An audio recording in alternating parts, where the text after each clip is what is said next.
How we doing, everybody? And welcome into Wisconsin Sports on the Go with Trage. I'm your host, Trage. It is Wednesday night. It's a fantastic Wednesday night. I mean, you can't complain, right? It's snowing outside right now. It's just that time of year. I mean, it's snowing like it's great. It's just a great time. Just kidding. All right. I've had enough of the snow already. It just started. I've had enough of it. But hey, a great night to talk sports here. I'm dealing with a cold over the past couple days. You know, that's how this time of year goes. You get a little bit of a cold, a little bit of sniffles going on. But hey, we're going to talk sports tonight. I got Aaron with me. Aaron, how we doing on this Wednesday? Not bad. I mean, it sounds like I have a lot less going on over here. I mean, I'm knock on wood, I'm not sick. I think I am probably gonna get sick because I'm surrounded by it right now as well. And that every time I'm surrounded by it, I never escape it fully. So I guess it is what it is. But yeah, I mean, no snow here yet. I you can give me the snow. I'm cool. I as much as I'm not a winter guy from the weather perspective, as far as the like teens and the 20s and stuff, I am a sucker for some snow. So if you want to send it over this way, we don't get nearly as much as when I was a kid. We used to get hammered by snow. Now it's far and few. Might get like 3 snowfalls the whole year. I mean, really, that's about it. You know, I don't mind the snow. It's just a matter of the cold comes with it too. I can handle the snow. Like snow's fine. I can handle snow. It's when you get that cold on top of that it really starts to get to you. So, I mean, we'll see. Maybe we just get the snow without the cold. I don't know. They tell me global warming's happening right now. There's some bomb cyclone. There's some bomb cyclone going on out on the West Coast right now. Never heard of that, but apparently that's going through. It's wiping people out. First time hearing of that. I think it's like the first time in a long time something like that has happened. So, I mean, just craziness right now in the weather, but we're not a weather show. We're a sports show. So that's what we're going to talk about tonight here. We got WIAA, Wisconsin State football happening coming up it's coming up tomorrow. It's coming up tomorrow here, 21st already. Holy crap. It's crazy how fast the month of November has gone by here, and we're almost to December already. It's just nuts. But Aaron, we're going to pick them. We're going to pick them tonight here. Who's going to win? Aaron has no idea. I mean, he's Pennsylvania. He has no idea any of these teams. I mean, I'm probably going to butcher a name here and there, but hey, that's what we're here for. We butcher names. That's what we're good at. So, Aaron, we have the Division 7 state title game. Edgar taking on Potosi Cassville. Who do we got? Can you give me the mascot? Not the mascot, but you know what I mean? Like my high school is the Edgar Wildcats. Wow, okay. I don't know what Potosi is. I'm gonna be honest with you. If anybody out there in the comment section watching is from Wisconsin, you guys know what their mascot is, that'd be cool. But like I'm not 100% sure what their mascot is. All right. That's fine. Yeah, give me Potosi just because it's gut feel. There we go. All right. Yeah, give me that one. They are 13-0 heading into this game, taking on Edgar. I believe Edgar is also they're 12-1 on the season there. So a pretty good matchup there coming up between those two. Let's see here. We got Division 6. We got Grantsburg taking on Lomira. Give me Grantsburg in that one. Grantsburg. Solid pick there. Solid pick. Next up, we have the Division 5 games. We have Stratford taking on Wrightstown. Wrightstown. I like how that sounds. Let's go Wrightstown. I like that. There we go. Wrightstown with that one. Baldwin Woodville. This is the D4 state championship. Baldwin Woodville taking on Racine St. Catherine's. Catholic schools around here know how to play some ball, so give me the Catholics on that one. All right. We got Catholic Memorial taking on Notre Dame. That'll be the D3 state title game coming up on Friday. That's a battle of the Catholics, no? Isn't the first one Catholic too? Let's see here. I think Notre Dame is too. I'm pretty darn Notre Dame is definitely. They're a private school. They're a private school there, and Catholic Memorial too is a private school. Give me Catholic Memorial. I'll go against it. Notre Dame. There we go. Okay. Rice Lake and Slinger coming up in the Division 2 state title game. Slinger. I like that. Slinger there. Okay. And then in D1, we got Bayport taking on Muskego. Give me Bayport. We got to keep track of the record somehow, some way. We'll have to see how this pans out. I might go like one for how many we did? 7 or 8? 7 of them. 7 divisions in state football. 6 or something. That could very well be. You know, Muskego is kind of the surprising one. 9-4 coming into the state title game. So I mean, they've taken their shots on the season there, but they got by in their state semifinal game there. 16-14 was the final score. So just snuck her by there. Muskego heading back to state. So should be a pretty good week of high school football. We'll recap that. We'll talk about those games a little bit after they happen there. But hey, we're here to talk about some good things too, right? We got to get some good things here. We got MLB awards coming out there. Aaron, what do we got? What do we have listed so far for MLB awards? Yeah, so switching to let's if we're starting American League Rookie of the Year, Luis Hill, Yankees pitcher. Good season, obviously. A little surprising. I think a lot of people thought Colton Cowser was going to get it, but I mean, any of those guys could have got it, right? And that's who they went with there. 10th Yankee of all time to win that. So, I mean, just more power to the Yankees, I guess, there. Your favorite guy, the Travis Kelce equivalent almost at this point, Paul Skeens, right? Paul Skeens with the No. did you this might be like a jerk take on my part, but like his girlfriend looked a lot, and like it's cool to play it off like no big deal, but like he was kind of a little awkward in that whole because I saw when they paneled to him and him winning the award, he's just like she's kind of like and then he's just like He's whatever. not built for her.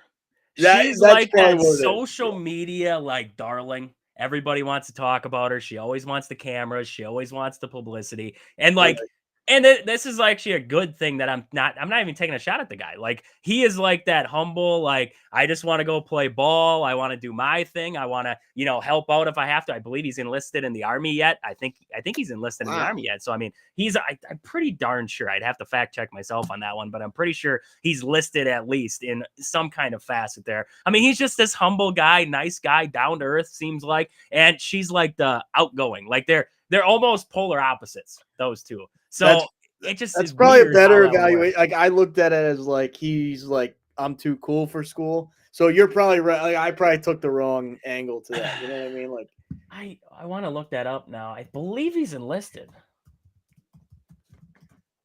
Let me check that out. He plans to enter military after his MLB career. So that tells that's you a little bit awesome. about Paul Skeens. He plans to enter the military after his MLB career is done. He actually spent his first 2 years of college at Air Force, both as a pitcher and a catcher. So I mean, he's been around, right? He went to LSU then after that, pursued the MLB career, but he hasn't taken away the fact that he wants to join the military after that. So he's pretty, I mean, down to earth guy. I hate him when he's playing against the Brewers, right? I mean, I hate seeing him, but like all around pretty good guy there. But it's an odd relationship between those two because it just Yeah, they don't. I saw that video and I was like, this. It's off, right? It Yep. was. I'm not saying she's bad, he's bad, whatever. It was an awkward dynamic. I'll put it that way. But I would um, agree. I would agree. There, it's kind of polar opposites there with their reactions. But what else do we got? What else do we got award wise? So we're going down now, manager of the year, starting in the AL again, just based on the way I'm looking at this. But Stephen Vogt, I can never say that, but it's like the silent G, right? Stephen Vogt, I guess. Former player but then goes to the Guardians as obviously their manager.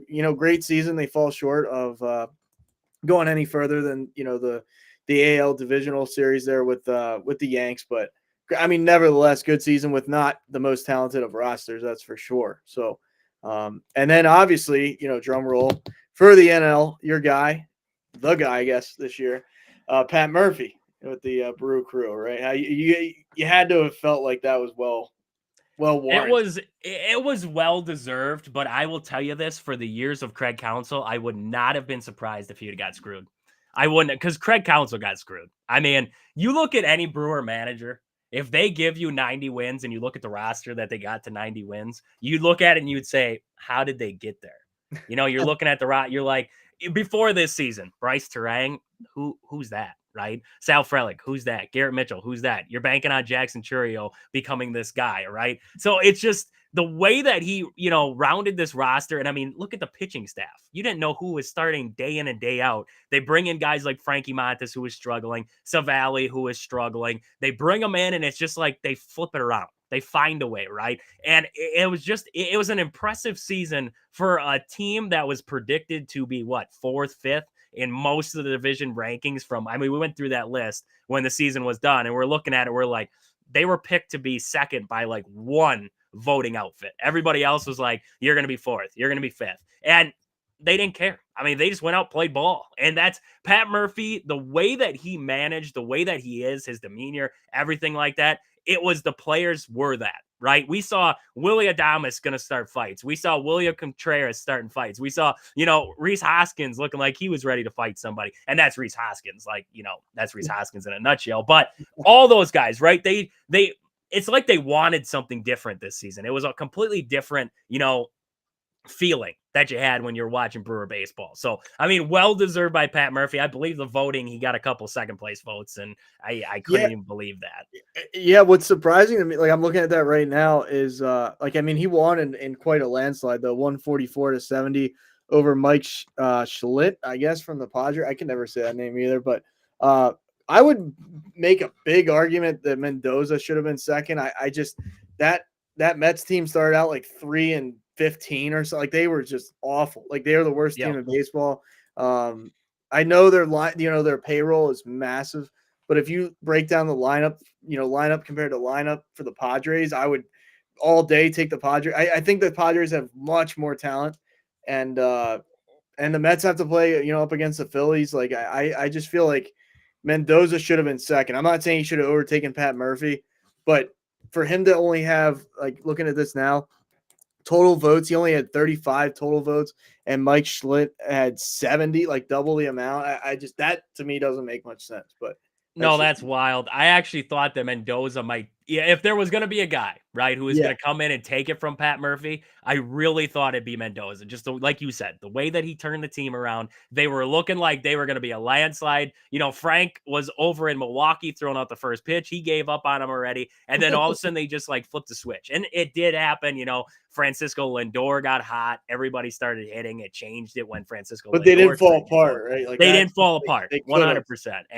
And that's a lot of, props to him. And I honestly thought that if any manager was going to swoop in and take it from Pat Murphy, it'd be him. But it was surprising. Now, the Padres, yeah, it's hard. Like Dave Roberts got a vote on there. Like I look at managers who, you look at the roster and you're like, this team shouldn't underperform. This team should be fine, right? And then all of a sudden you look at the record and it's like, why are the Padres with this lineup, this overpaid lineup, looking like this right now?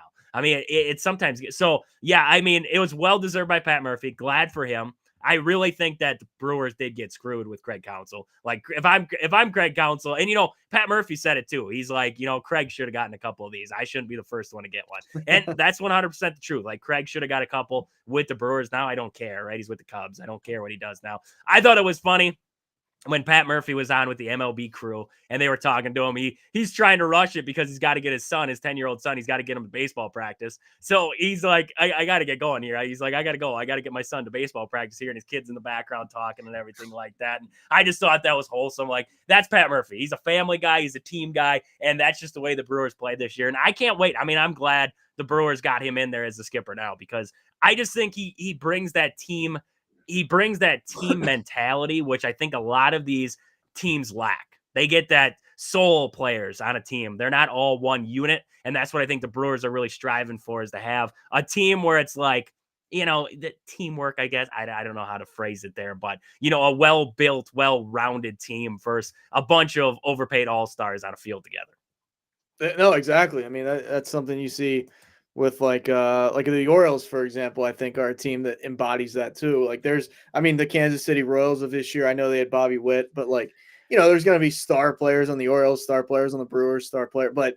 it's not like how the Dodgers have built a team. Like Yeah. how hard. I'm not saying it's easy to be the man, but it's easier to be the manager on a team like the Dodgers. Like if it was up to one of us and we have to manage like the Brewers versus the Dodgers, obviously it's going to be easier to manage the Dodgers. Like you just have unlimited options in the field, on the bench, bullpen. Like it's just, I mean, you're just blessed. So yeah, I mean, a guy like Pat Murphy doing what he did, you lose court. Like every time we talk about the Brewers, we talk about, you lost Corbin Burns, Woodruff was on the IL all year, bringing in guys like you said, Frankie Montas. Yep, like yep. you just didn't know. You had no idea how they would weather the storm, and they go on to win the division. So, yeah, good for him. And it's funny, Rob. I just see it here just because it's funny. But Rob Thompson got 5 votes. I'm like, yeah, I'd probably not even deserve the 5. But I mean, that's my opinion. But it's just like, Some managers though,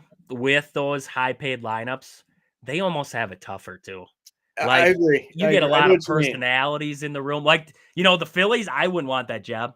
Like, you got to keep Bryce Harper in check. You got to keep. We talked about Alec Boehm the other day, the way he can be. You got to keep Nick Castellanos in check. Like, there's just a lot of personalities that you almost have to keep in check too. Which is, I mean, you get with high priced, high paying, teams. That's the way it goes sometimes. And the Brewers are more like, we're going to get this guy because he fits our morale. He fits our team, what we want to be. So, I mean, yeah, there's lots of ways to look at it, but glad Pat Murphy got that one there. Absolutely. Yeah, I mean, moving on from there, let's go. Oh shoot, there it goes. Cy Young. I guess she's probably saw it. I was gonna play like the old Guess Who, right? Guess Who, but Chris Sale in the NL. Quite. I mean, no one. I don't think anybody had that on their bingo card. That's like, I mean, maybe they thought he would bounce back after a couple of bad years in Boston and a lot of injuries in Boston, but for him to, I mean, he edged out Zach Wheeler there just by, I think it was 153 to 149. Yeah, 153, 149. And then Paul Skeens not that far back at 143. So pretty crazy. Outside of that, I know you're not a Hunter Green guy, which is funny because he had 141. I had no idea how many, like, that's crazy. He should not have even had that many to be like, I mean, he had a good year, but like Cy Young, really? Like, I don't see that. But yeah, Now Chris he's got Sale. electric stuff, but he's got to find his way. He's got to find his way somehow. I Yeah, don't know if the he's Reds will be able to do it for him. They got to get him with a good system. Like the Brewers, they love working on pitchers. I know they just signed a guy from, I believe you said the Yankees at one point last season. He was with the White Sox. He stunk, but he's got good stuff. Brewers are going to try and fix him down in the minors at this point. But yeah, I mean, you got to get guys in the right mindset too, and we'll see. I mean, Hunter Green, he's got stuff. He's got good stuff. We saw that coming out of college. We've seen it a little bit in the bigs, but we'll see what he does moving forward here. yeah, absolutely. Yeah, I mean the AL Cy Young, Tarek Schoolbowl. I mean, I didn't realize he was like his numbers are just straight up nasty, right? 18-4, 2.39 ERA. Like just crazy. I mean, guys, he's fairly young too. Like I remember him coming into the league. You didn't really hear that much about him all that much because he's a Tiger. But I mean, yeah, he's an instrumental reason why they were, a playoff team. Like that's an ace right there in your rotation. Only 27 years old. Yeah, I mean, you see a sub 2.4 ERA. That's out of a starting pitcher in today's game. That's some deserving stuff of a Cy Young, right? Like, that's a deserving number for you. And pitched his tail off in the postseason too. I mean, he pitched his tail off for a team that wasn't expected to be there. I mean, there was a lot of other pieces that went into that, but he pitched his tail off for that team. So glad to see him get on there. And like you said, Chris, I mean, two guys that were very deserving of getting the Cy Young this year, just for the performances that they put on game after game. Like, you gotta love to see it. Chris Sale, the bounce back story, Scooble. I mean, at one point this season they thought might get traded. Tigers decided not to trade him. Look what happened after that. They pushed to the postseason. Like, just think if they would have traded him. I mean, you're talking about a different outcome there for the Tigers at the end of the year. Like, that is just crazy. Maybe they had it in their mind, like, hey, we're closer than people think. We can do this yet. I mean, just wild. Just a wild MLB season all the way around. Absolutely. Yeah, I think we're still waiting on the NL and the AL MVP. That'll be tomorrow at this point. Ohtani, like I don't think that's much of a question on him. Yeah, I would think. I mean, what he had 50-50, is that right? 40 Yeah. 50-50 stolen base home run. Yes. Yep. Yeah, I mean, I think there's a case to be made, Judge Soto, but in the AL, I mean, who else in the AL? I mean, I'm trying to think. Bobby Witt, I guess, will be up there. He doesn't have like those guys put up just insane, like video game numbers. Yeah. I don't. Yeah. Yeah, NLY. I mean, Harper, like, no way is he edge out Ohtani. Yeah.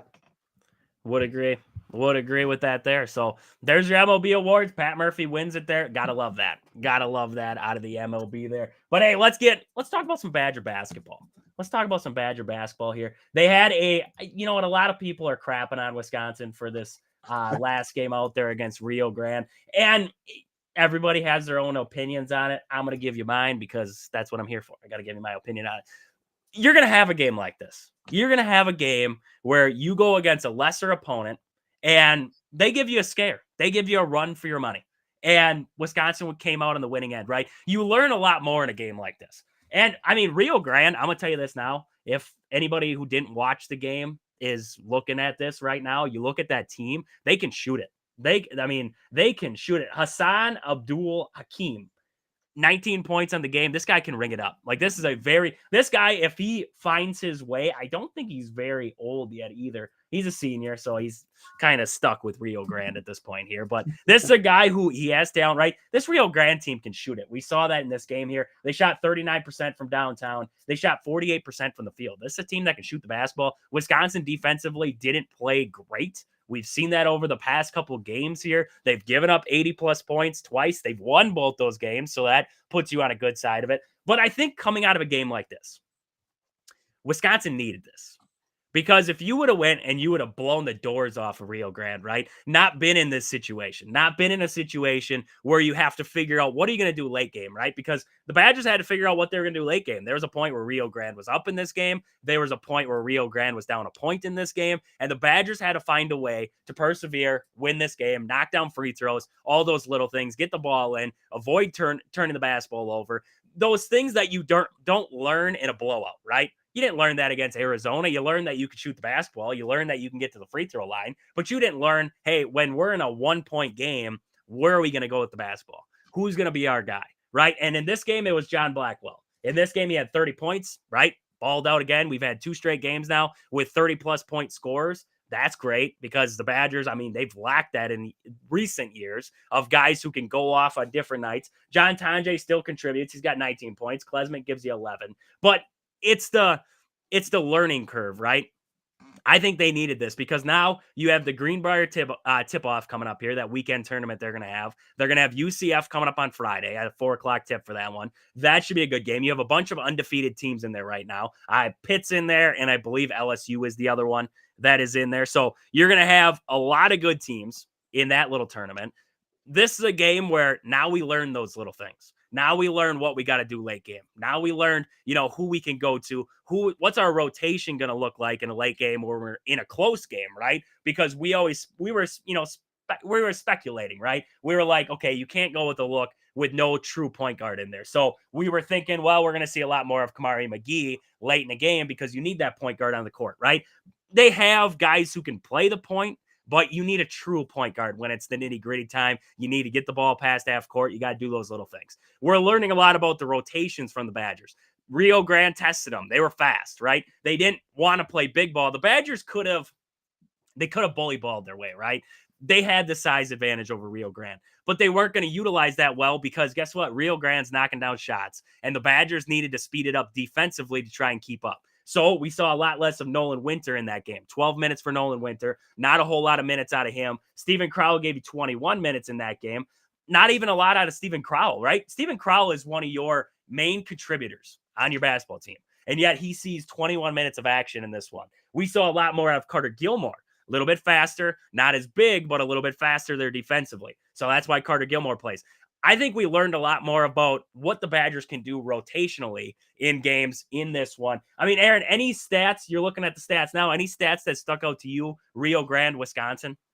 Not taking it like a shot at Wisconsin. I mean, like we talked about it with the Arizona game. Like they didn't shoot very well. Like it was kind of the opposite, right? With Rio Grande, I mean, they matched the Badgers. Like, Badgers shot 49.1%. Rio Grande shot 49.2%. Like, I mean, they had a night where they were just, they were shooting well. So, that's going to happen, like you said, and you learn from games like this. You learn, this is a game you learned how to win. I'm not saying they didn't learn how to win against Arizona, but everything was on their side. Like all the momentum all night long, pretty much up until the point where Arizona tied it. Like that was the only kind of adversity. This was like a game where you had adversity against an opponent. You probably thought, there won't be much of that. So, not really. I mean, other than just like the fact that Rio Grande, I mean, they matched some Rio Grande 39% from three, Wisconsin 40%, and then free throw percentage. Wisconsin did pretty well not fouling them. They only had 11 free throws on the night. So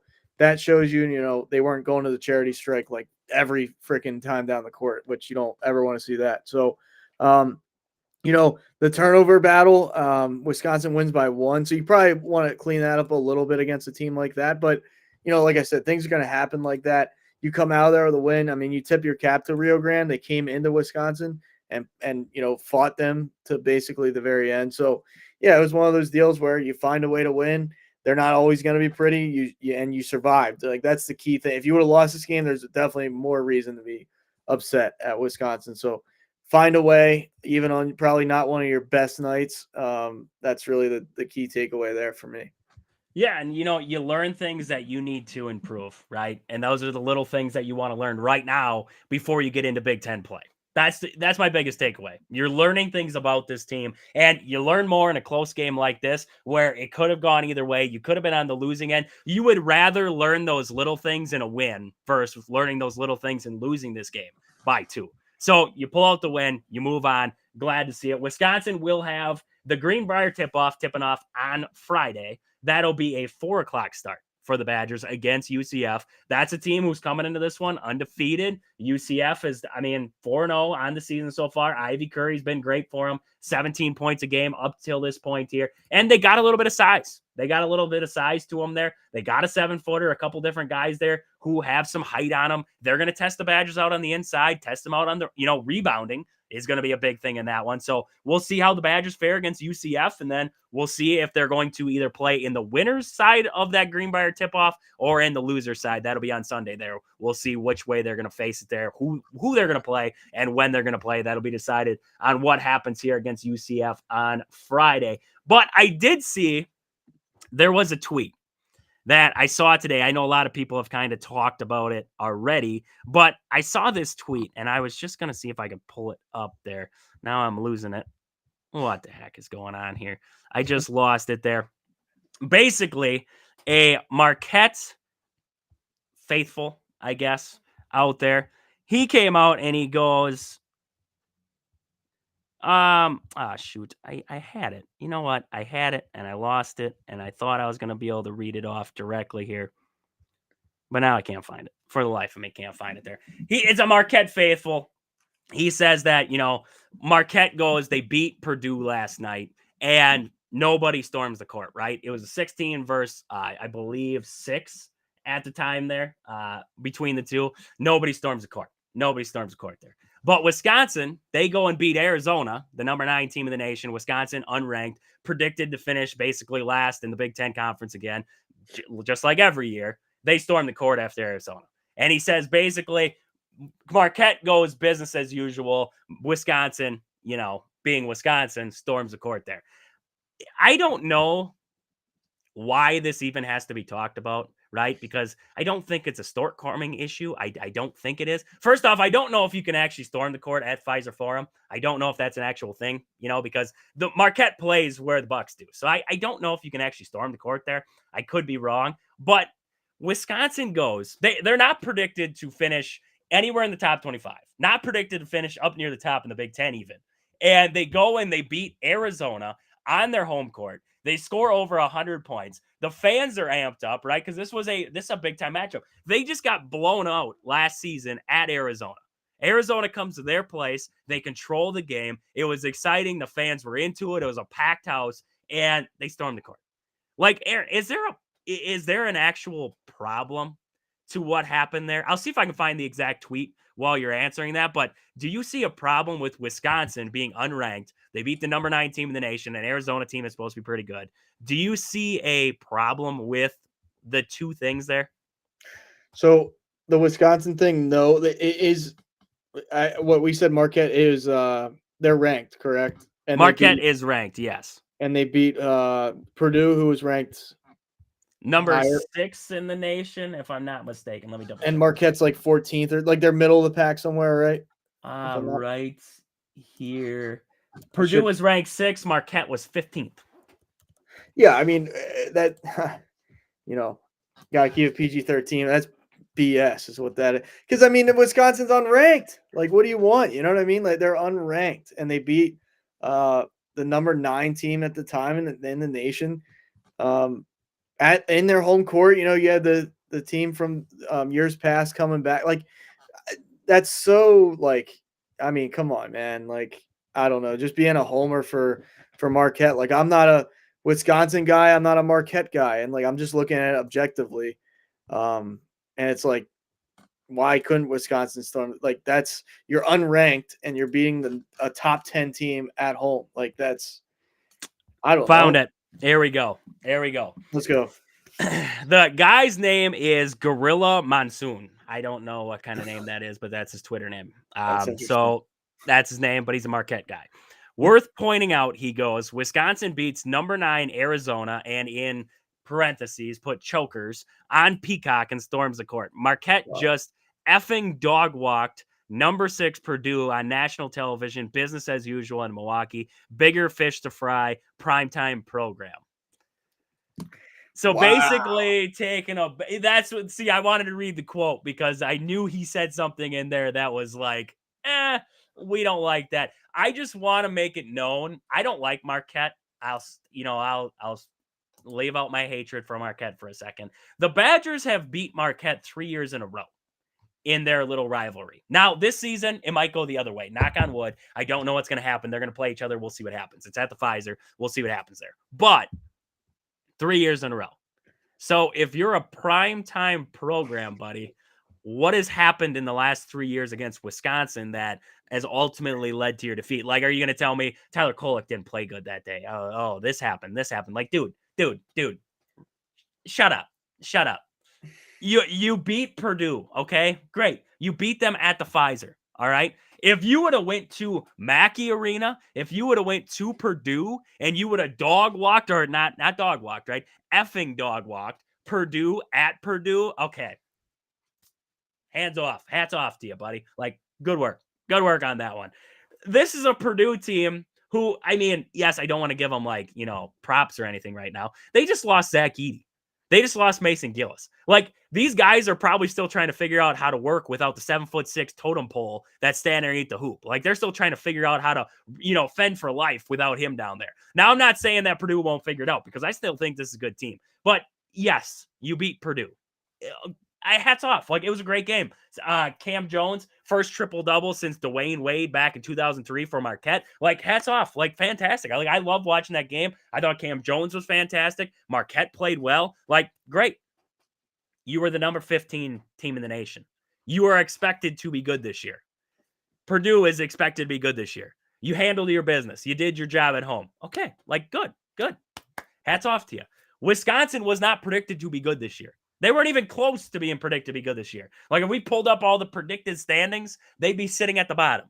They beat number 9 Arizona at their place. Not at their place, but in Wisconsin. 103. They put up 103 points against the number 9 ranked team in the nation. I wanted to storm the court from my living room, and I am 3 hours away from Madison. And I wanted to storm that court with everybody else. Like, that's where I was at. So if you get a bunch of fans who are that hyped up that they want to storm the court, go and do it. Because those fans are just as much responsible for some college basketball wins as they are the players. Because if you get an atmosphere that's just nuts, right? Cameron Indoor Stadium. When you got the Cameron crazies in there and they're all up in your grill, you've seen those pictures with, North Carolina guys or whatever standing on the sideline and they got arms all around them. Like, the fans are just as responsible for wins as the team is sometimes. You get that kind of atmosphere. You get that kind of hype, right? And I could be wrong, but I'm looking at fans and I'm saying, hey, you guys are just, you're not, you still got to have a good performance by the team and everything like that. But fans get the defense pumped up. Fans get the offense pumped up, right? It doesn't matter. Football, to basketball, to anything else. It disrupts the opposing team, whatever it is. I'm going to tell you what, it's easier to play if you're a road team. It's easier to play at an empty arena because on the road, you got to bring your own juice anyways. You got to bring your own juice. So I don't know.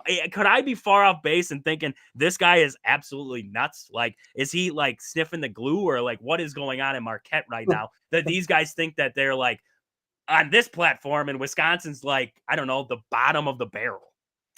Yeah. I mean, obviously coming into the season, Marquette ranked and Wisconsin not, right? You can make the case, we're better. Sure. You can say that. That's fair. But like so far, Wisconsin, beating a number 9 team in the nation. You're at home, it's just he's hating for the fact that he hates Wisconsin. Yep. That would be like if the Packers found a way to beat the Bear or to lose to the Bears this weekend, and I'm like, haha, Trajan, I told you the freaking Packers. So it's just like, you know what I mean? That's just hating the hate. And like you said, I mean, you've taken care of them the last 3 years. It'll be interesting this year, right? Like we don't know, but it's like you're trying to rain on somebody else's parade just because your team.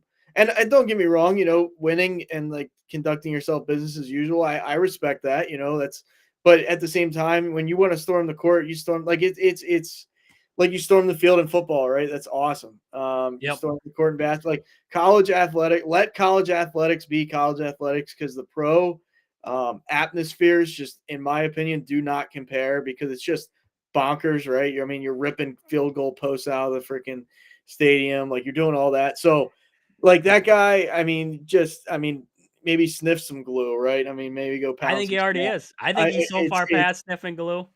It's like, come on, man. Like, if you want to come on the show and tell us why we're wrong, or tell Trajan why Marquette's good and Wisconsin sucks, so be it. But like, that's crazy. Like, you're just trying to rain on somebody else's parade when they came off a win that probably not. I mean, what we said, 30-something% thought that they would. So very unlikely at the time, and then they find a way to do it. So yeah, he's just hating. That's my opinion. Yeah, I mean, if you want to hate. I don't care. I don't care if you're like I said, if fans want to get that excited to storm the court, go for it. Go for it. If number 15 Marquette beats number 6 Purdue and they storm the court, I think we're questioning where you're at as a program, Yeah. because you're counting that as an upset. When Wisconsin comes into a season being predicted to be the 10th through, I don't know, 18th team in the Big Ten standings, and they upset the number 9 team in the country, a team that, like we talked about, dog walked them last season in Arizona, storm the court. Like, that's exciting. That gets you through the roof. So, I mean, whatever. This gorilla monsoon guy, go get sucked up in a monsoon. I don't even know what a monsoon is. Wow. I don't even know what a Oh, that's monsoon even is, but wow. Wow. I can't even believe I said that. I don't even know who this guy uh, is, right? He could be a nice guy. He could be a nice guy, but stop the hate, man. Stop the hate. All right. But I hate Marquette. So I guess you can keep the hate coming. You can keep the hate coming there. We got Dustin. Hey, Dustin. He's in the comments tonight here. I believe UW Oshkosh. That's where he's at. They're beating Carroll tonight here, 54-36, midway through the second half. Great stuff there. So UW Oshkosh is up right now. Dustin is currently working for him down there. So we'll see how that game finishes out there, but glad to have you in the comments tonight there, Dustin. But hey, Aaron, let's get on with it here. We had a little bit of news coming out of the Bucks that I wanted to just talk about real fast here. They said that Chris Middleton is medically cleared to play, but he's not. There's always a but. There's always a but. Like, we cannot just get he's medically cleared to play. He's good to go. He is medically cleared to play, but he's not physically ready to play yet. So is this like we're waiting for another month? Like, what does it take to get physically ready to go? I guess we're going to find out. I guess we're going to find out here. I would have thought that he's been working out a little bit. He's been getting himself conditioned. I know it's different to getting game condition. Don't get me wrong. I know it's different to getting that game condition, everything like that. He hasn't done 5-on-5s yet. But now we're on this timetable again. How long is it going to take for you to be physically ready to go? Because the Bucks, currently up by 2 against the Chicago Bulls, could probably use you to be physically ready to go at this point, because we don't even know what we are at this point. The Sixers suck. Like, I know the Sixers are bad. Nobody's talking about that. But the Bucks right now, they're in the national media. Everybody thinks that we're trading Giannis away, and Giannis tells us he's staying here. Dame doesn't know what's going on. Our bench sucks. I mean, we're at this point right now where we need Chris Middleton to see where are we at as a team right now. And if Chris is out there, are we a well put together team that can take care of business? So I guess we're going to wait and see with Chris Middleton at this point here. And I don't know. I don't know what happens there, but that's what I got for the Bucks for the night. That's what I got for the Bucks there. We'll see. I guess we'll see. Sometime I'm gonna try and perfect it over like a week or so. I'm gonna try and give you a Doc Rivers impression. Just gonna not drink water for like 6 straight hours and then try and talk. But it's like, I don't know, right? Like the quote, Chris Mills says, "I feel good, just not good enough to play yet." My pushback would be like, if he plays in 5-and-5s on, let's just say what this is Wednesday, let's say on Friday or Saturday he plays in 5-on-5. Can't you give them like 10, 15 minutes? I'm not saying you got to go 40 minutes, but like, Yep. why can't you come back and play 10, 15 minutes? I know you want to be careful, the injury and stuff, but like, I mean, you Slowly can't. work your way back into it. Yeah, like just Yeah. throw him in there for a little bit. Like, don't.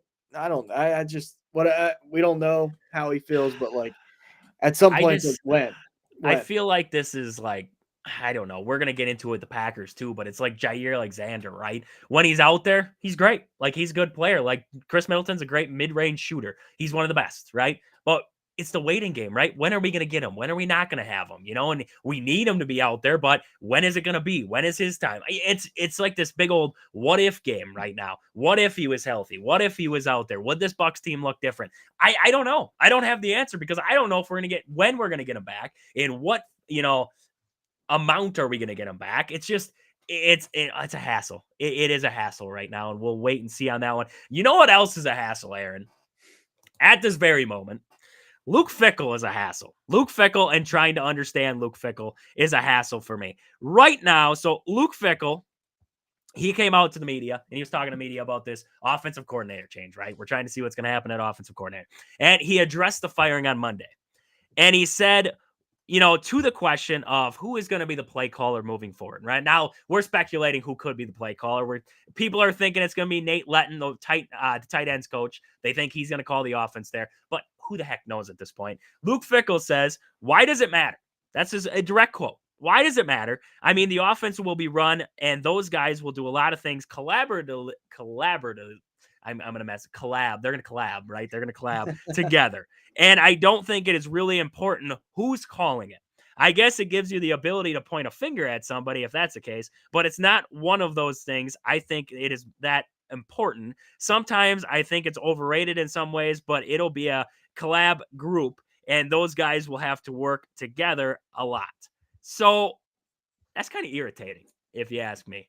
Why do we not know? Like, you cannot go into a game. What are we going to have? 5 guys stand on the sideline, like drawing on a chalkboard, trying to figure out what the next play call is going to be? Like, hey, we should call this. No, we should call this. Like, this is like 4th grade football now in the playground. Like, we're trying to figure out who's calling a play. Now, could be over exaggerating that a little bit on that end, but it's a little irritating in that fact because it's like, okay, we got to have some kind of plan. There's got to be a plan. There's got to be some kind of plan going into this game. If he doesn't want to tell us what the plan is, okay. But you got to at least know. But the way he's saying it is, why does it matter? Why does it matter who's calling the plays? So Aaron, what do you think about Luke Fickell's comments there on the offensive coordinator position?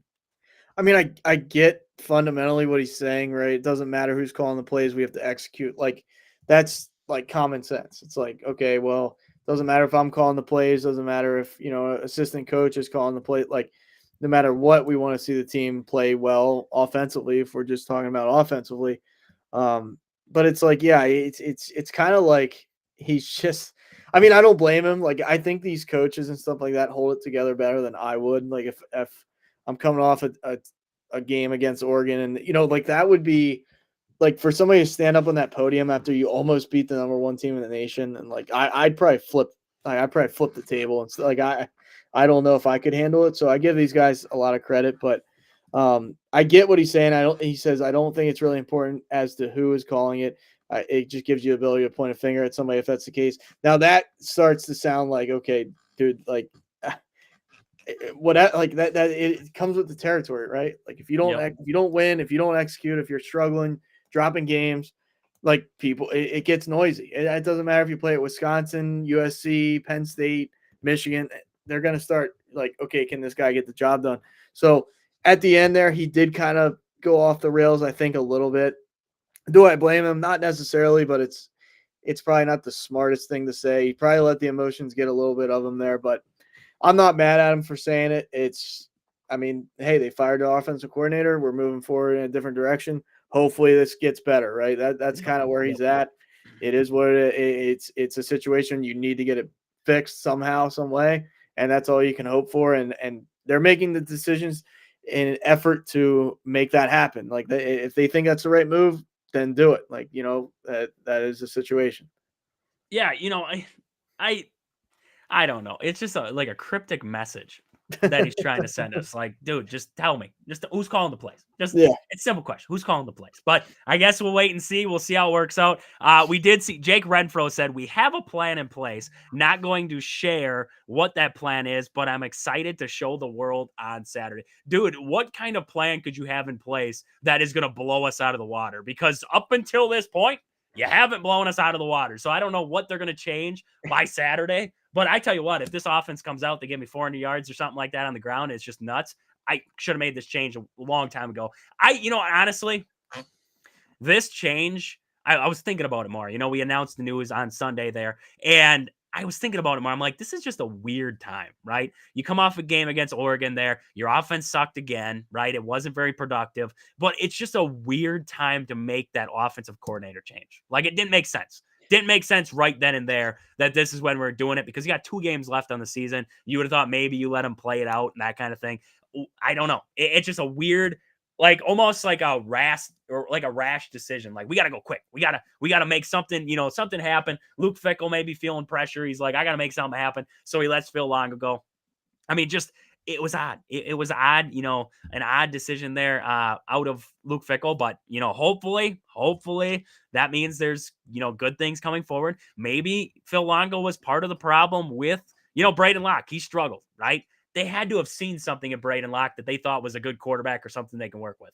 Maybe you bring in Nate Letton as the offensive coordinator. He simplifies it for Braden Locke. He does little things for Braden Locke, and maybe it changes what we see out of Braden. I don't know. I'm speculating, right? It's all speculation, but it could be part of the problem was play calling. Part of it was this part, there's all those little things. I guess we're going to find out because as of what Luke Fickell said, we're not switching up quarterbacks. It's going to be Braden Locke pretty much the rest of the way. I get it. You don't want to waste Mabry's red shirt. You want to see what Locke has the rest of the season here. So I don't know. Maybe it has something to do with play calling that has led to, probably what's going on with Wisconsin at this point. I mean, the way I look at it is like I keep like not kicking you while you're down, but you're 5-4. It's like you got nothing really to hang your hat on this season. Yep. Like, you've been in games that probably a lot of fans thought that they wouldn't, but unfortunately just didn't go your way down the stretch. I like that they got rid of him now. I'm a fan of that. I don't like Penn State let Mike Yurcich go a couple of years ago. They waited to the end of the year. The offense looked stale all year.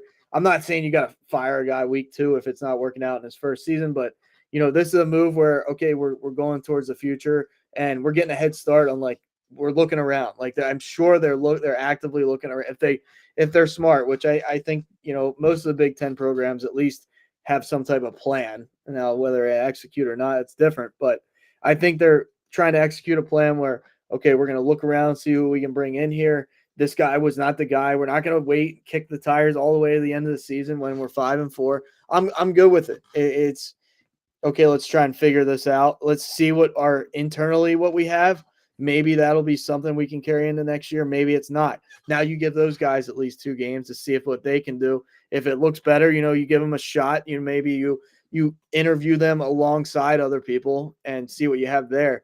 I just think it gives you more options as far as, you're not waiting to the end of the year and just, okay, this hasn't worked all year. We're going to run it back 2 more games where there's no confidence, that it's going to get better. So, yeah, fire and move forward, see what happens these next 2 games. Obviously open the hiring pool to whoever's out there that they think can change things around. Yeah, no, I agree. I like your reasoning there. Just move forward. Don't waste time. Move forward. Yeah. Right. You're basically saying, like, don't waste the time on it. We know where this is heading. There's no point on settling with it. Just move on. See what we got internally. Right before we do this wide scale search of guys. Maybe we see what we got internally. See what happens. Maybe Nate Letton. Maybe he's a good play caller. I don't know, right? Maybe he's a good play caller. We'll see what happens there. So, going to be interesting, right? Jake Renfro says that we're going to see something special on Saturday. So, I can't wait to see something special. And you dazzle me, brother. You dazzle me out there. But in other big news for the Wisconsin Badgers, they had a big-time recruit flip from Michigan to Wisconsin here. Jalen Williams, defensive end there. They're expecting him to play a little bit of outside linebacker there up on the edge. He flipped from Michigan to Wisconsin now, a big 4-star recruit there, 6'6", 250 at the moment, but his high school coach thinks he can get up in that 280 range once he gets in kind of that college system and stuff like that. That is big news. That is big news for the Badgers. They have a pretty good recruiting class as is right now, but here's the but. Jalen Williams was committed to go to Michigan.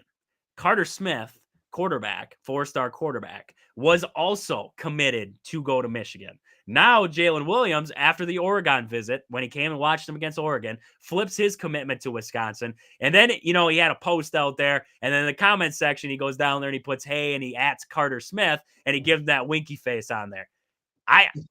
We're in a world of speculation, right? A lot of things can change from here until next season in that 2025 recruiting class. But you get a guy like this. Those two are committed together. Those two were both at the Oregon-Wisconsin game. Those two were both watching that same game together. We saw a lot of recruits come out of that game and say, hey, we're impressed. Like, honestly, Luke Fickell got them guys ready to play better than Dan Lanning got his guys ready to play. Because, honestly, you flip quarterbacks in that game, Wisconsin wins. Just off of quarterback play in that game, and not even that Dylan Gabriel played that well. But, you look at the two sides, right? Who looked like they were more ready to go in that game? Wisconsin. You look at that game against Penn State. Now, Penn State did end up winning that game by 28-13 or whatever it was in the final. But you look at the start of that game. Who got their guys more ready to play? Luke Fickell. So you know that this guy can motivate. You know that he can bring the morale. You know that he's a good enough coach to get that far, right? Now, you see it in this recruiting trail. You see those kind of things. You're impressing guys. Coming out of the Penn State game, guys came away impressed. They came away impressed out of this Oregon game. I know both games ended in a loss. I'm not saying that, we got the thing that we wanted in those games. But you have recruits saying, hey, Madison's a pretty darn good place to play. The atmosphere is great. The fans are great. I believe in this coaching staff. I don't know. I like what I'm seeing right now with Luke Fickell and the recruiting. Now we got to see how it transpires onto the field, of course, but you like what you're seeing. You like what you're hearing out of recruits. This could be big time for the Badgers here if they could flip a guy like Carter Smith, a 4-star quarterback. They're highly touted, right? Lots of teams are looking at him at this point. It could be big news for the Badgers. That's what you hope for, right? That's you get these games at home. That was the big thing with the Penn State game. That's the big thing with the Oregon game. Top 10, top 5, I guess, opponent. I guess Penn State, I don't know if they were top 5. I think they were 6th at the time or whatever. Yep. Going back a little bit, but it's that's recruiting is crucial, obviously. That's one of those deals where, you don't play the game on paper, but if you don't have any good recruits, it's unlikely that you'll compete with the Ohio States of the world, the Texases. Now Texas has had such a good season, Oregon, obviously.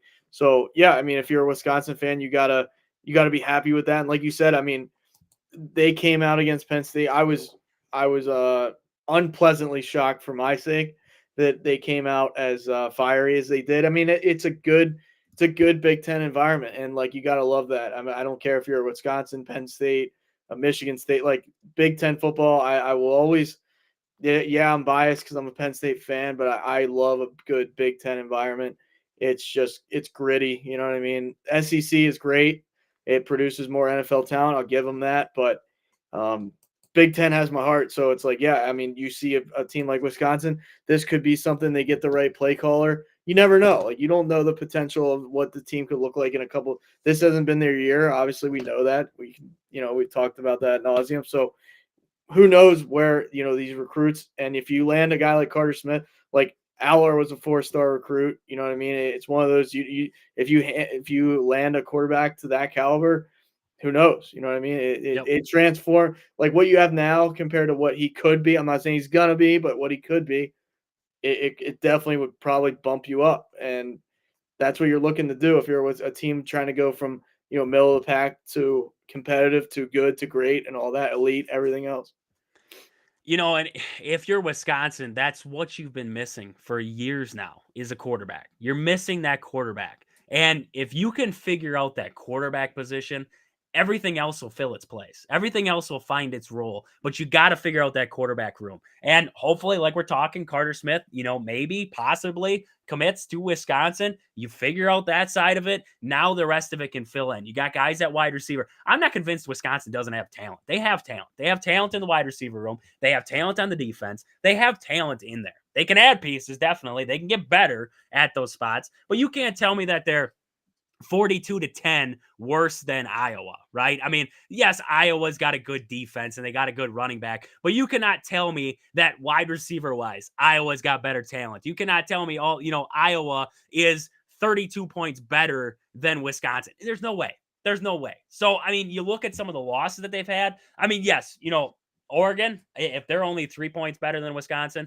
that's awesome. Like, if they're only 3 points better than Wisconsin, I'll live with that. Penn State, what was it, like 15, whatever it was, ended up being there. I mean, yes, Penn State, Oregon, those teams are better. Maybe you get up in that area.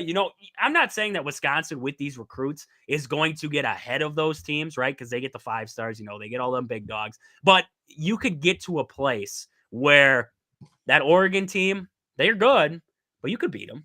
That Penn State team, they're good, but you could beat them. Ohio State, I don't know. They always got our number, but you could get good enough that they're not saying you can't. Just like it's you could get to a point where you go to these games and it's like not a 24-point spread. Like, you're looking at it, you're like, there's a shot, right? There's a shot. It's at home for Wisconsin. You're like, yeah, they could find a way, right? You get a good enough quarterback.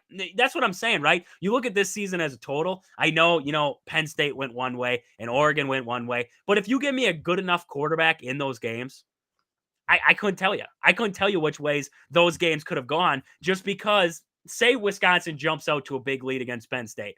Does Penn State have enough with that defense playing like it was? Do they have enough without Aller to come back in the second half? I don't know, right? Oregon game. Wisconsin's defense was stymied. They were taking care of Oregon. They made Oregon look like, they weren't this powerhouse team during that game. What tells you with a good enough quarterback, you score a touchdown on, multiple drives where they should have ended with a touchdown. You end up winning that ball. I mean, there's just so many different ways that this could have gone if you had that quarterback room figured out. So we'll see. I mean, we'll see what happens there with the Badgers on the recruiting trail, but exciting time. Exciting time. You got a big time recruit flip. Hopefully that leads to more guys coming into Madison there. But we got the college football playoff ranking out for this week. Do you have the bracket up? Do you have the bracket that they released? Let me, I did earlier. I was looking at that earlier, actually at work of all places, but let me pull that back up. It's interesting to see. I know they have the auto bids and everything like that, but it's interesting to see teams like Ohio State, who are, ranked number 2 right now.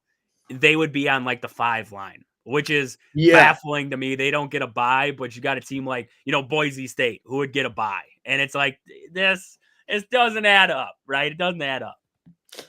No, exactly right. Looking at it here, like Miami has a bye, but Penn State, Georgia, not that I know Georgia's 10th, but like it's just like Miami has a bye and they're 8th in the nation.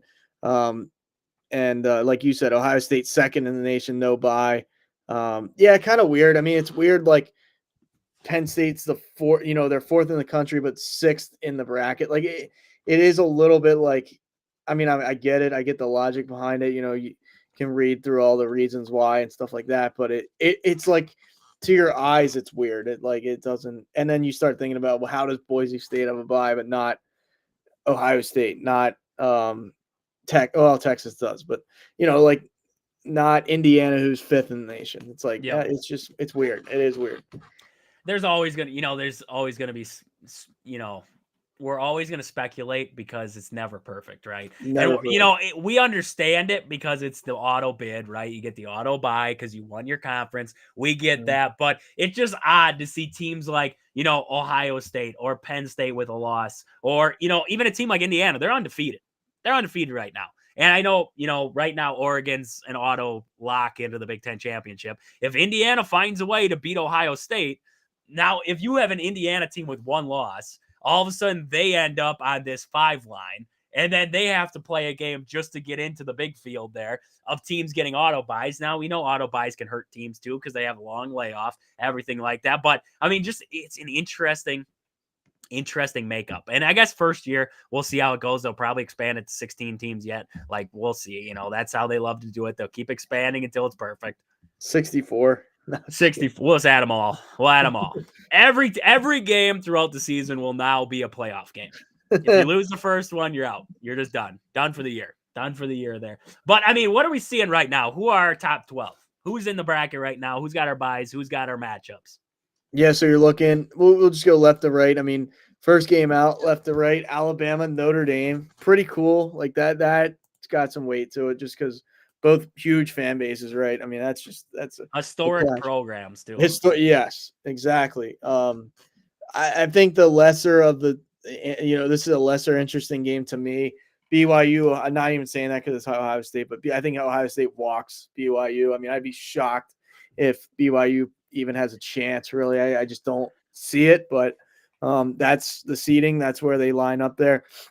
Now, whoever wins the Notre Dame Alabama game plays that number 1 Oregon. So that'll be cool, right? That'll be a cool matchup no matter what. I mean, I think either one of those teams would present some. I mean, I think Oregon beats probably either one, but I mean, Alabama. I don't know. Alabama's a wild card to me. I still give them a shot, and then you could probably make the case now, barring anything crazy, Ohio State beats by BYU. Then they play Boise State. Now, I will be the biggest Boise State fan of all time in that game. I don't mind them to begin with. Like a soft spot. Not that I really pay attention to them, but playing Ohio State, that would just be a storybook type of win, right? Like taking down a Goliath like Ohio State. That's unheard of almost.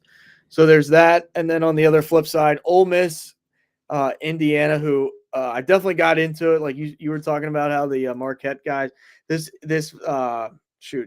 Ole Miss guy was just giving me just trash all day the other day about Penn State, and I was like, just relax, like we'll see what happens. But yeah, Ole Miss, Indiana, winner plays Texas. That'll be sweet for sure. I hope Indiana does, but and then Penn State, Georgia, and then whoever wins that game plays Miami. So craziness. Like this bracket obviously can change from here till we have it, finalized, but it's shaping up to be pretty cool right now. Yeah, I mean, that Indiana Texas matchup would be sweet to watch there. I'm hoping, I don't have anything against Indiana. Like, I would be okay if Indiana walked the field. Like, I'd be okay with it. Like, at the end of the day, I got no ties to anything. I'm a closet Texas fan. Like, that's my second favorite team out there. I don't mind them at all. I really don't. Texas never done me anything wrong, so I'm good with Texas if they find a way in there. They got, Quinn Ewers has been playing, okay, right? They got Arch Manning in there too, so we'll see, how that folds at the end of the year here. But Alabama, Oregon, that would be interesting because I'm impressed by Oregon's defense in the front, but their backside, I'm not impressed by the back end of their defense. And Alabama's got the ability to go gunslinging. So that could be a very high scoring, high powered, like offensive game. That really could be. So I'd be interested in that matchup. Boise State, I would hope they could. I would want to see them beat Ohio State. I just don't think they have enough firepower. I really don't. I don't. I don't think Ohio State would truly be tested until they got, BYU might test them. Boise State will play them tough for a while, but I think Ohio State will last them.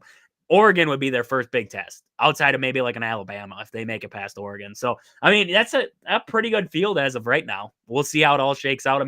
The ACC is still up for grabs. I know SMU is in the 13th spot right now, but they're 9-1 in that 9-1 right now, and they're going to probably make it into that ACC championship if we don't see Clemson in there, who Clemson could play their way back into the backside if some things happen. So there's a lot of unknowns yet, plus the Big 12, Colorado, they're 8-2 right now. We could see Dion make his way in there, and then who knows? Who knows with Colorado? Some nights I think they could beat or play with some of these teams, and then some nights I'm like, I don't really know about that one. So we'll see what all happens there. But that's enough about college football. Aaron, what do you got? Fact of the day today. Do you got me a fact of the day for, what is it, November 20th? You got a fact of the day? It was it's a little dry today, I will admit. I really tried to dig deep here, and it's probably not the best. There's probably better ones, but the one I'm going to give you, Windows 1.0 was released on this day in 1985. Nearly 2 years after it was announced, they actually launched it. Yeah, I mean, it came with Paint. I don't know if you remember Paint. Do you remember the little Yes. application? Yes. Yep. Notepad, calculator, and a game called Reversey, I guess. Reversey. Uh, Wow. Wow. Didn't we crap just have today. a Dell fact of the day the other day, or Microsoft or something? Wasn't it just something the other day with Microsoft or Dell or something like that on I think Sunday? it was. I mean, I'm telling you, man, it was like decent facts, but like it was just like they're kind of subsidiary to what like the other one, like a first module of the International Space Station was launched. So like what is actually does that mean, right? Like just it's like stuff like that. It's a lot of that today. The traffic signal was patented today. Like I just I don't know. Who Not the best patented the day. traffic signal? You can Um patent that? Garrett Morgan, patent for Like the on a auto car? Morgan's his traffic light had a third signal that warned drivers about changes in the Uh, stop and go lights. That signal was a precursor for today's yellow light. So it wasn't even a yellow light at the time. It was something other than they that. just went red to green. You were stop or go. There was no yield. There was just you're full bore or nothing. That's probably They're dangerous. like, maybe we should give them like a grace period in between there. Let's add something else. Maybe a Well, little would it yellow. be like green and then it just goes blank? Like, you know what I mean? It's like green and then nothing. So it's like sketch, like you just don't know what to do. And then it's red. Like it's like, No, just straight green to red. Like you're going and then you're like, bam, boom. stop. And they're like, we've got a lot of car accidents. That maybe we should add in this in betweener to slow them down. And nowadays it's let's just speed up so that way we can beat the yellow light and get through it before Exactly. it hits red. It's It baffles me. I didn't know about that until I'm from middle of the state of Wisconsin. Like my town, we have stop signs. There's no street lights. wow. We're stop Wow. signs, and some streets don't even have stop signs on them. So when I went down to La Crosse, Wisconsin. I mean, I got, traffic lights. I'd go to, Marshfield, Wisconsin or Eau Claire, Wisconsin. There's, traffic lights and everything. But when I first lived down in La Crosse for a year, like that was wild. You would see, because I was so used to when I'd go to Marshfield or Eau Claire, I'd be coming up to a stoplight and it'd, slowly go to yellow. And then I would slow down and I'd stop. And then it hit red. And I was like, I thought I was being safe and everything like that. Well, then I get down there and these, I'm riding around with the guys one day and all of a sudden it's like going from, green to yellow and he speeds up and he guns it through there and it hits red as we're halfway through and he gets through the other side. And I'm like baffled. I'm like, is that what you're supposed to do? They're like, yeah, it's a yield. It's not a stop. Like we just gun it when we hit that. I'm like, this is nuts. This is just absolutely wild. Like, I guess I'm not big city enough for this crazy stuff. That's like, I mean, there's a little, like, I live in a little town. It's like the Amish capital of the United States, Lancaster, Pennsylvania. But there's a town like it's called New Holland, Pennsylvania. But even they have I not trying to like just the fact that you're saying they only really have primarily stop sign. That is, I almost want to see That's that. all we Like, got. That's that's all we cool. got. Stop signs. I can appreciate that though. That's definitely some cool stuff. Like that's so different than even like I'm in a very rural area, but like that's different. That's different. We're about as retro as it gets around here. Stop signs only. Maybe a yield sign. Some streets, no signs. You just kind of play it Street by lights out ear. there? And A lot of street lights or not so much? street lights, you got some street Okay. lights every once in a while, but like otherwise, it's pretty barren roads. You just kind of give her. Stop signs sometimes turn optional to people. It's I'm wild. sure of that.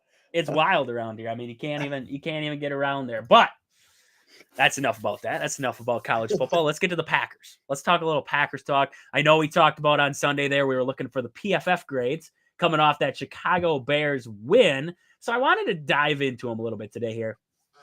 Some of the offensive grades that we saw coming out of that one. So for the Packers, your top offensive player coming out of this one, Christian Watson, 93 overall grade on his offense. He was fantastic. Big game for him. Big yards in that game there. Not many catches, but a lot of yards on top of that there. He had a big game.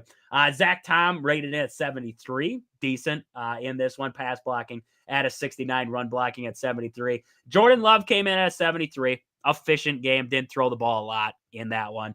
73 overall. Jaden Reed, 73. And then Josh Jacobs at 71. Your worst performers Elton Jenkins came in at 48. He was 62 in pass blocking and 45 in run blocking in this one.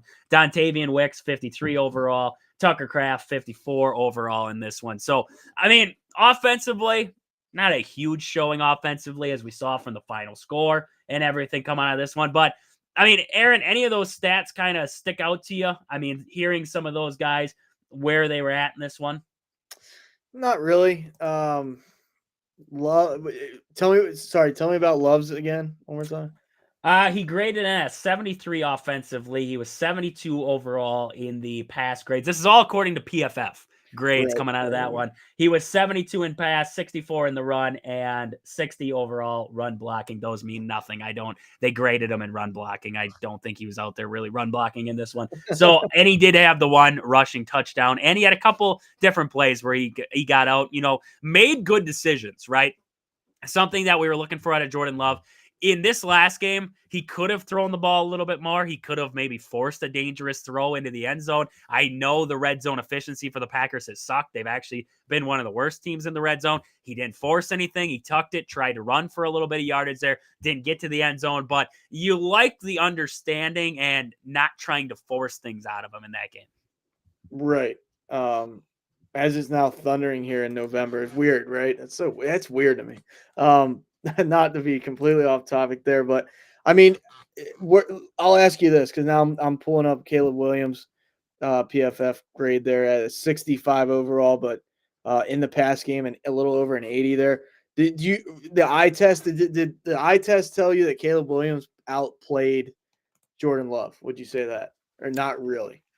I wouldn't say that he did. I thought he was more efficient. Well, not more efficient because I thought Jordan Love played an efficient game. I thought, the way that they schemed it up for Caleb Williams in that game, a lot of short stuff, a lot of simple throws, nothing complicated like they were trying early on this season. They really simplified the game for him. And I thought he looked good. I didn't think Caleb Williams looked bad. I thought he looked good in this game, being more efficient with the football instead of trying to force things.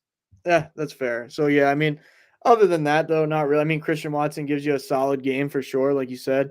Um, yeah, it's I wouldn't say necessarily like sometimes, we'll talk about this and some of the grades are like mind-boggling. I don't know if they're mind-boggling. You could make an argument here or there, but to me they seem close to right at least. Yeah. No, I thought this one was pretty solid across the board. I thought, not solid offensive grades. We'd like to see a little bit better on that side of it. But all in all, I mean, you got the win. You played an ugly game, and you just want to see those numbers improve. You want to see, the big thing is the red zone offense and on the offensive side of the football. You got a good run game. You got you got a decent enough offensive line. You got good wide receivers in the room that can get separation and make plays for you. What's the missing piece for the offense right now? Red zone efficiency, getting it done when you get down there. And I mean, right now, Matt LaFleur, because his play calling over this game and maybe a couple other games has been kind of skeptical, right? We've been kind of shaking our heads at what he's been trying to do. They try to run these option plays with like Reed or even guys like Wicks, and defenses are sniffing it out. They're predictable at this point here. So LaFleur's definitely got to step it up in the play calling department because Kyle Shanahan and the 49ers are coming in. That's a well-disciplined defense. If Nick Bosa is out there and Fred Warner and, some of the other experienced pieces that they got on that defense, that's a defense who understands different keys and what they're watching for. So you're not going to be able to get away with some of the piddly stuff against them. You're going to have to play a solid game. You might have to get away with the trick play here and there. So we'll see what the offense does, what Matt LaFleur does coming out in that game against the 49ers to kind of step that up on that game plan.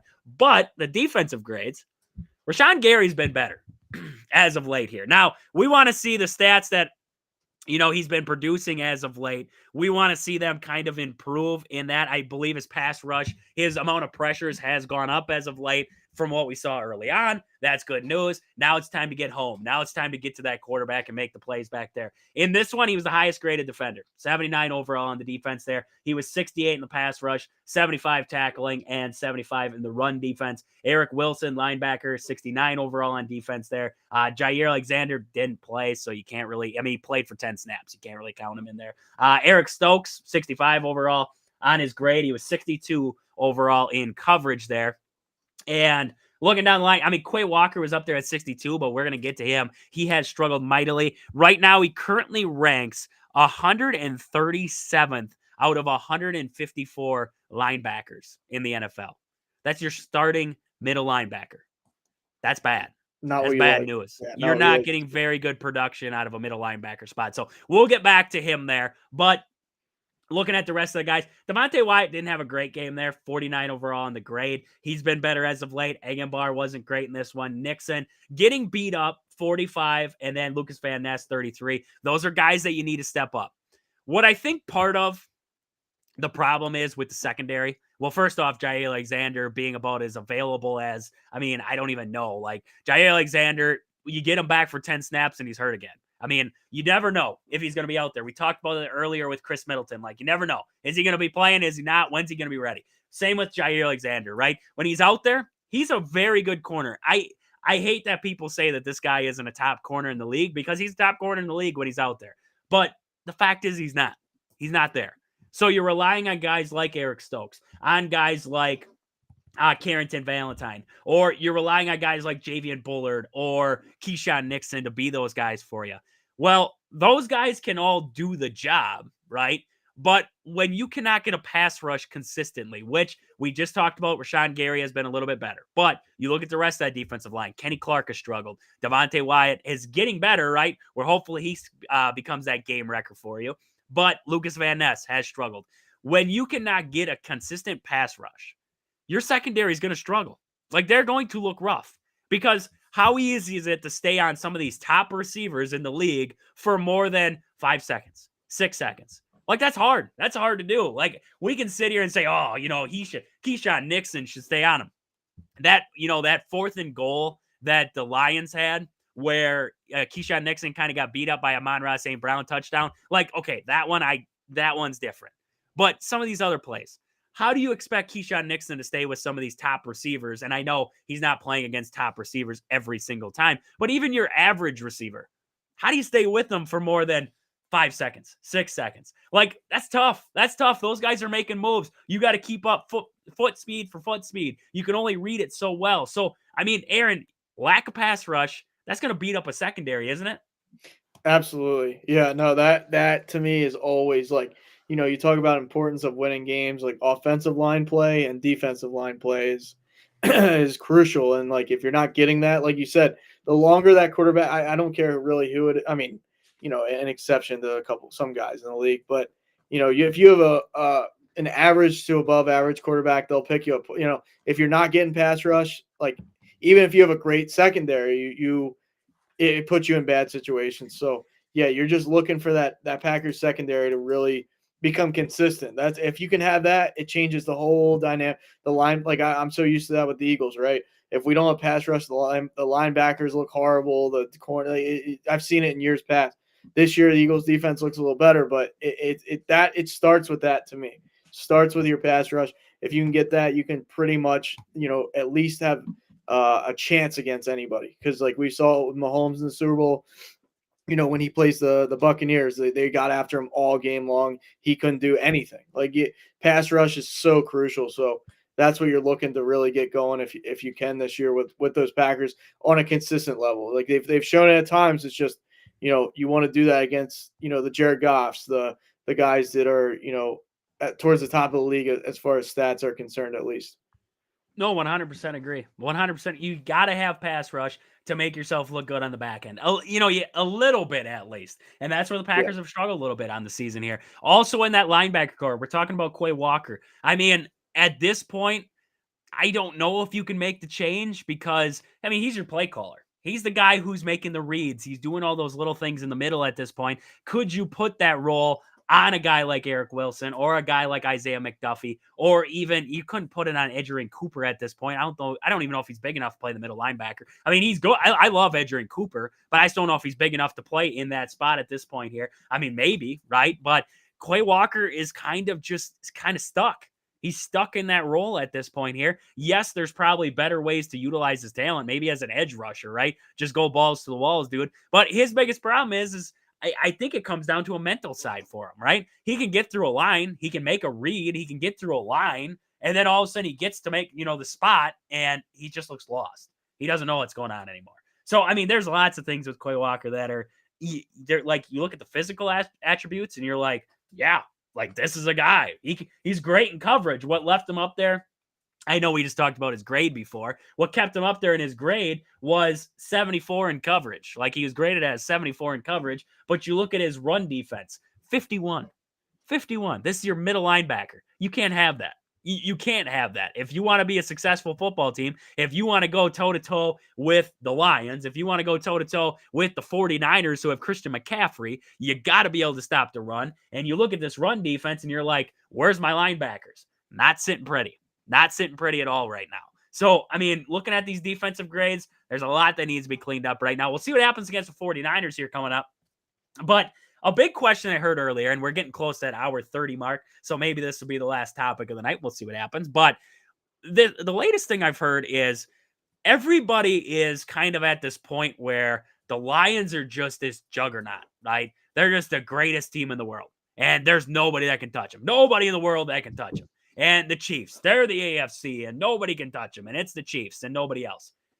I looked at a post and they're like, the Texans and the Packers were once thought to be Super Bowl contenders. Now it's like, no, they won't even be able to touch the Lions. They won't even be able to touch the Chiefs. And it's like, okay, well, pump the brakes for a second. The Packers are still a good football team.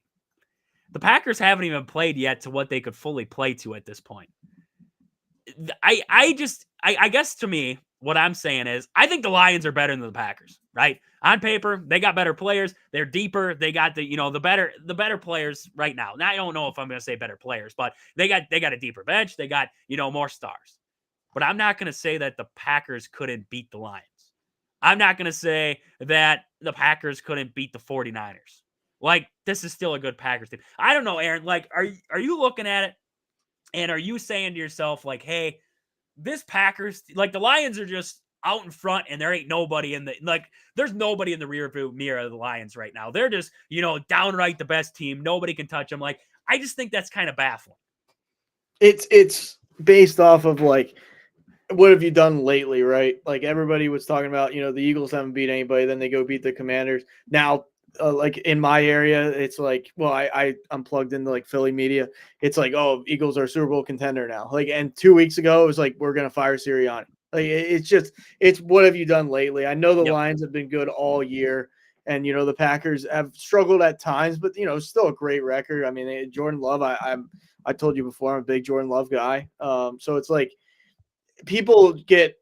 I mean, I heard even Tom Brady's like, oh, there's no way that this Lions team is just so, and like, I get it. I understand they're playing great, but it's like to say they're unbeatable or like the Packers wouldn't have a good chance. I give the Packers a great chance. I think if the 49ers were completely healthy, I give them a good chance. Like the Eagles, to me, I still have my like weird, it's probably because I'm an Eagles fan, but it's like, I have my little like, I don't know how I feel, glass half empty type of feeling sometimes.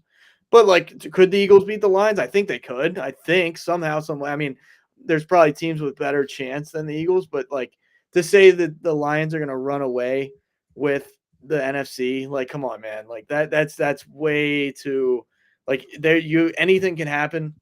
Nobody's even clinched the division yet, so it's not like, okay, the season's over for the Packers. Excuse me, the season's over for the Niners. Like, even Houston, like, obviously Houston's offensive line does not look good, but anything can change. Like, I'm not saying like the Houston's going to go the whole way, but they might find something out of nowhere. Like, we've seen the Giants, basically limp into the playoffs at 9-7 and go the whole way and upset everybody in the NFC and then beat the undefeated Patriots. Like, we've seen crazy stuff happen. We've seen teams that you don't think, this team, the Eagles lose Carson Wentz, they go the whole way. Like, I'm just trying to think of examples.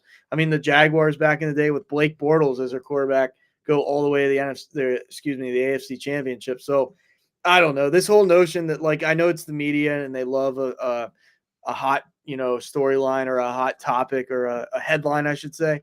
But yes, they've been very consistent. Detroit's been very good. They look like they're on a path of just like, we're going to beat the crap out of everybody, which I respect it. Like, they're playing damn good football, but to say the Packers, to say the Niners, like, it's still, there's no, I have no like hesitation when I say they can be beat, and I'm not going to sit here and say, oh, they're going to run away with the NFC like that. That's just, it's too early. I haven't, like, we'll see. We'll see.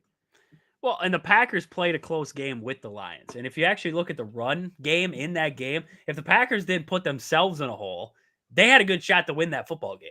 They put themselves in a hole, which is what the Packers do. I mean, pre-snap penalties, turnovers, like, Jordan Love throws a costly pick six. You put yourself in that hole. Without that, I mean, we're talking maybe about a different game, different outcome out of that one there. So Kyle in the comments there, nice to see you, Kyle. He says Packers are contenders. I agree.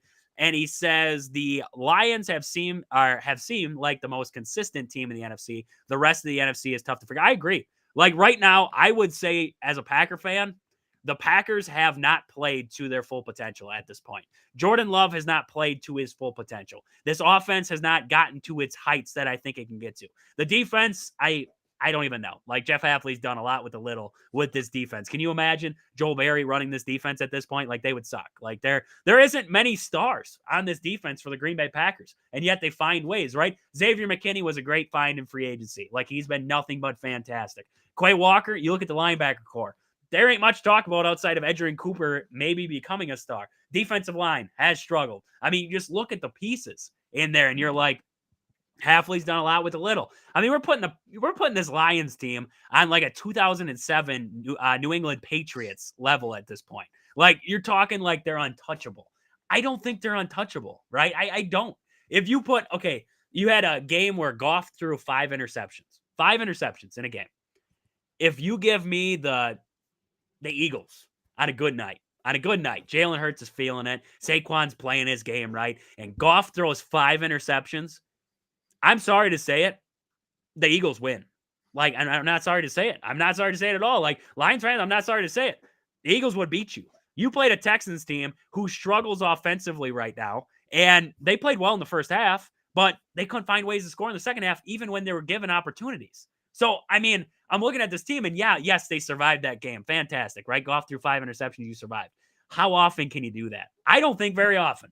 I don't think. Like, that was an anomaly. Like, that kind of performance doesn't happen too often. They have great players on that team, but they are not untouchable. They are not untouchable at this point. And I think there's still a good amount of teams in the NFC that if you get the Lions in the playoffs, the Lions could go down at some point there. Absolutely. Yeah, absolutely agree with that because it's any given, like, I know that's cliche, any given Sunday, but like, what if any given Sunday, like let's say the Packers and Lions are in the, let's just say NFC Championship, even like we get that far, and Goff throws 3 picks and Love throws 2 picks. Like you never know. It can go either way. Love could throw 4 picks, Goff could throw 1, and then it's really like they're not like Jared Goff is not Tom Brady, so it's like I don't have that that trust where I'm like, okay, I never want to see Jared Goff. Like, Jared Goff is like, literally unbeatable. It's like going against Mahomes. Like Mahomes is the Brady of now or whatever. You know what I mean? Like there's no Mahomes in the NFC right now. So until there is, I'm not like as an Eagles. Like if the Eagles go against the Lions, I mean, that team's tough. Like they play physical. They can run the ball down your throat. The defense at times is not that overwhelming to me. So like they're beatable. I wouldn't love to go to Detroit. That place is going to be rocking out of its mind because they've been waiting for this type of stuff that like forever. But are they beatable? Absolutely. And Jared Goff is good, but not elite in my opinion. So it's it's really who can play 4 quarters of football. Like these are all cliche things, but the Lions are beatable. The point being the Lions are beatable. Yeah, 100%. 100%. So we'll see. We'll see how the rest shakes out there. Other news. Okay, first off, Kyle in the comment section didn't want to miss his comment there. He says the Lions are also the media darling team. They are a feel good story. Yeah, you got Dan Campbell in there. It's just that's just how it is. So we'll see how that all shakes out on that backside. But also in other news, coming out of the Badgers, just saw a report there from Jesse Temple across Twitter. He said that Cole LaCrue to the transfer portal is the first domino to fall in Wisconsin's quarterback room. So, I mean, like he said, it's going to be an interesting offseason for the Badgers roster, seeing who moves. I mean, you look at this offense, Phil Longo got a lot of these guys in. what's going to happen inside the Wisconsin walls now that we talked about it the other day. Now that Phil Longo left, what happens with the recruits coming in? What happens with the guys already in the room? We'll see what happens. I think Cole LaCrue, too, was also a little bit to do with I don't think the playing time was there. So why waste your time, right? Brain Lock was already in front of you. If Carter Smith, which fingers crossed, we get Carter Smith in there, he's going to be ahead of you. Mabry's ahead of you on the totem pole at this point there. Why would you sit at Wisconsin as a fourth quarterback and waste your years away when you think that you could play at maybe not a another Wisconsin, like a bigger university, but you could find playing time somewhere and actually utilize your college, eligibility somewhere, right? So, I mean, that's a big reason I think too with the Cole LaCrue thing there, but we'll see. I mean, we'll see. Like we said, changes are coming in Madison there at the offensive coordinator spot, so we'll see what dominoes will fall next, like Jesse Temple said there. So, Aaron, we're at the hour 30 mark. Anything else you got to wrap us up for the night? Not real. I want to get your maybe it's like a weekly update thing. Where does Juan Soto go? I'll just ask you that straight up because it's just they're. I mean, the funny thing is, I'll let you go here in 30 seconds. But every meeting now, I heard the Reds. I mean, Kyle, I'm sure if you're still hanging out with us, the Red Sox, I guess, met with Soto too. But it's every meeting has gone extremely well. That's pretty funny, isn't it?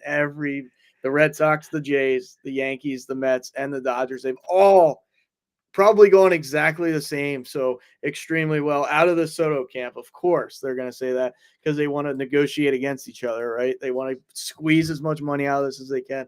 But yeah, it's interesting. And now I heard tonight that the Jays are going to put Vladdy on the trade block, which is going to be kind of interesting too. But do you think the last thing do you think the Mets are just going to outbid everybody or Soto shuffle? Oh man, that'll make me sick. I might hate the Red Sox as much. I might hate them as much.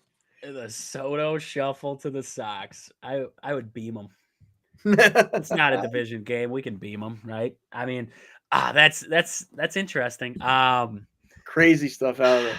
We'll see. I mean, it's a wait and see. I think it's interesting that Vladdy Jr. is on the trade block at this point. The Blue Jays just seem to be kind of trading away the core at this point. I saw Bo Bichette in talks of trade. I've seen a lot of those kinds of weird rumors around that kind of core that they brought up together. They thought was going to blossom into something, and now it's kind of falling apart on them. So we'll see what happens with Vladdy there. I think, if he goes, I don't even know where he would end up, maybe with like the Astros or something. But I mean, he could be a big time player that could go out there somewhere and produce in a different ballpark. So we'll see what happens with Vladdy. Maybe Bichette gets moved too. If you move Vladdy, you might as well move Bichette at that point there. So we'll see what happens.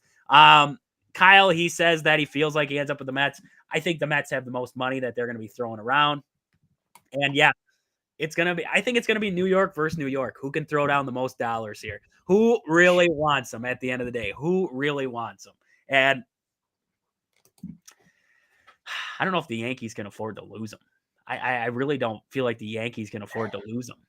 It's such a Soto Judge is big time, right? Like you lose him, it's just Judge like that. Like literally, it's like the New York Aaron Judges because, I mean, yeah, sure, Garrett Cole he's a great pitcher, he's an ace, whatever, but like you try and put one of these marquee guys. This guy said he said if he becomes a Dodger, I mean they should as much as I can't stand the Yankees, MLB should step in and be like, look, the Dodgers are not getting Soto. Like when does it end? Like they didn't let Chris Paul go to the Lakers back in the day with Kobe. The NBA was like, nope, we're not doing that. Or if you remember that, so MLB should say, you know what, Dodgers, the rich have gotten as much as I don't want to see him as a Yankee. I don't want to make it sound like I'm campaigning, but like the Dodgers just take who are they going to get? Willie Adames, Pete Alonso, Soto. Like it's just like everybody's going to go to the, it's just like balance it out a little bit. I agree. No, I agree. You gotta. I like the idea of a salary cap and a salary floor. I really do. I like that. I like that thought there. But we'll see. I mean, right now it's up to a bidding war, and we'll see who can pony up the most dollar. If the Dodgers end up getting them, that'd be a stupid payroll. That's just stupid there. Kyle says that he wants the Sox to get one of the top rotation pitchers. Corbin Burns is going to be out there. I mean, that I could see it. That'd be a good move. That'd be a good move there. So we'll Wouldn't kind have of to see. if he goes to Yanks, he got to shave that. He always rocking a beard, so he's not gonna like to do that. Nah, he ain't shaving that beard off. Maybe he'll get the spectacles back though. When he first came up, he had the glasses on. That was prime time Corbin Burns right there. So we'll see. We'll see what he does in that facet there. But Aaron, that's all we got for the night. There is a great show. Great show as always. Thank you for everybody who tuned in tonight here on the show. We will be back on Friday. We'll talk about the Badger basketball. By the time we get on, they're going to be done with the game against UCF. So we'll recap that game. We'll look at their next matchup, win or lose. They'll have another matchup this weekend here with either Pittsburgh or LSU there. So we'll see how that game shakes out with UCF there. We got Packer talk to get into on Friday there, previewing the game against the 49ers. Badger talk, previewing that game against Nebraska, even though we don't know who the offensive coordinator is going to be. We're still going to talk about it. So we got lots to get into on Friday on the show there. So with that, for Aaron and myself, this has been Wisconsin Sports on the Go with Trade. Thank you guys for tuning in. We hope to catch you guys back here on Friday. But until we see you then, see ya.